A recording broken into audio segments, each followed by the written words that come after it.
पुरुष का समर्पण। आज पूरे 2 महीने बाद तनख्वाह मिला था। सोहन का पिछला महीना बहुत तंगी से निकला, फिर भी घर में किसी को भनक तक नहीं लगने दी।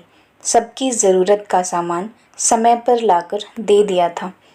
अब जब तनख्वाह मिली है तो माँ के लिए एक साड़ी खरीद लेता हूँ, बच्चों के लिए मिठाई और सीमा को कुछ पैसे ही दे दूँगा, वो भी अपने मन का कर लेगी। यही सोचते हुए ऑफिस से निकला। रास्ते में बाजार से सामान लेकर घर को चल पड़ा। ठंडी का मौसम समय से पहले ही शाम गहराने लगी थी। घर के बाहर ही पुरानी शॉल ओढ़े माँ बैठी थी। अरे, इतनी अंधेरे में ये बाहर अकेली क्यों बैठी हो? कहते हुए मोटरसाइकिल से बैग से सामान निकालने लगा। अंदर चलो माँ, मैं आपके लिए कुछ लाया हूँ। जो कुछ भी लाया है जाकर अपनी जोरू को दे दे। मुझे 2 वक्त की रोटी दे रहा है, वही बहुत है।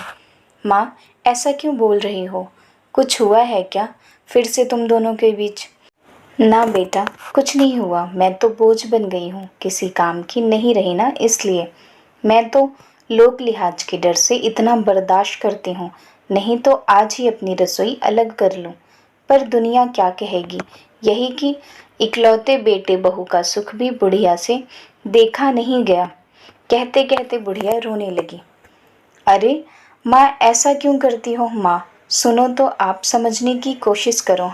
हाँ, अब तू भी मुझे ही समझाएगा? तेरी जोरू तो बहुत समझदार है।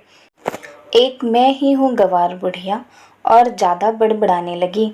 बेचारी सोहन, जो रास्ते भर सबको खुश देखने के लिए कल्पना की बड़ी बड़ी मीनारें बनाया था, पल भर में ही धराशायी हो गया। जैसे ही सोहन कमरे में आया, पत्नी भी क्यों पीछे रहती।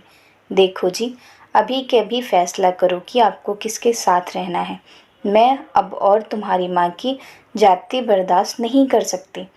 अरे सीमा, ये क्या कह रही हो? माँ हमारे साथ नहीं रहेगी तो कहाँ जाएगी? हाँ, तुम्हारी माँ कहाँ जाएगी? मैं ही पराई घर से आई हूँ, मुझे ही जाना पड़ेगा। मैं हूँ ही कौन? सीमा का गुस्सा 7वें आसमान पर था। अरे मैंने ऐसा तो नहीं कहा। सोहन हताश होकर बोला। जब परिवार संभालने की हिम्मत नहीं थी तो शादी ही क्यों की? बने रहते श्रवण कुमार। हाँ, मुझसे गलती हो गई मेरी माँ, कहकर हाथ जोड़ते हुए सोहन कमरे से बाहर निकलकर घर की छत पर टहलने लगा। सोचने लगा, ये औरतें भी कमाल की होती हैं।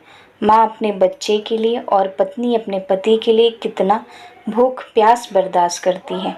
व्रत उपवास दुनिया भर के नियम धियम पालन करती है।